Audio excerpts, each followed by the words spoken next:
আসসালামু আলাইকুম। আপনারা সবাই কেমন আছেন? আশা করি ভালো আছেন। আমিও ভালো আছি। তো আমার ভিডিওটা শেষ পর্যন্ত দেখে যাবেন। আর ভালো লাগলে একটা ফলো, একটা লাইক দিয়ে যাবেন। তো সবাই দেখে যান ভিডিওটা কীরকম লাগে, ঠিক আছে? আসলে আমি সামনে কথাও বলতে পারি না, আর বোরকা পরা থাকে, আমার কথা কেউ বুঝেও না, সেজন্য সমস্যা, ঠিক আছে?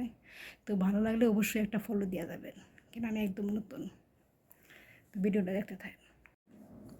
এইটাই দেখেন আপনারা, আমি আসলে এত ভিডিও করতে পারি না, যতটুকু পারি এতটুকু আপনাদের মাঝখানে আমি দিই। কিছুই তো আর করার নাই, এটা তো আর আমার নিজের বাড়ি না যে আমি সব সময় দিতে পারবো। এর মধ্যে আমার মন মেজাজ অনেক খারাপ।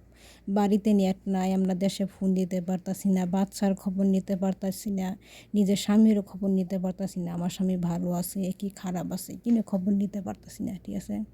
মনটা সত্যি কথা অনেক খারাপ, ঠিক আছে? একমাত্র দেশে যুদ্ধ লাগিয়ে গেছে, ঠিক আছে? হয়তো বা যুদ্ধটা আমার সাথে লাগে নাই, ওরা লাগছে ইউনিভার্সিটির হয়তো স্কুলের ছাত্ররা, কিন্তু এরপরও তো ওরা তো আমার ভাই নাকি? এটা আমার বাংলাদেশ। দেশে একটা গণ্ডগোল হলে আমাদের কিন্তু ভালো লাগে না, ঠিক আছে?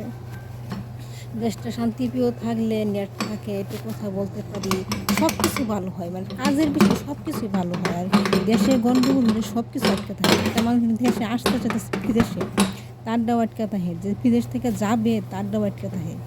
সমস্যায় কোনো শেষ নাই।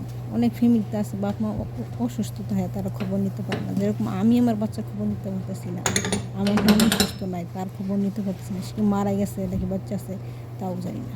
অনেক অসুস্থ, যেহেতু মারাও যেতে পারে, ঠিক আছে? তো এইটা নিয়ে সব কিছু নিয়ে আমরা অশান্তির মাঝে সবসময় থাকি। এরপরে যেহেতু প্রবাস জীবন, কাজটা করতেই হয়, ঠিক আছে?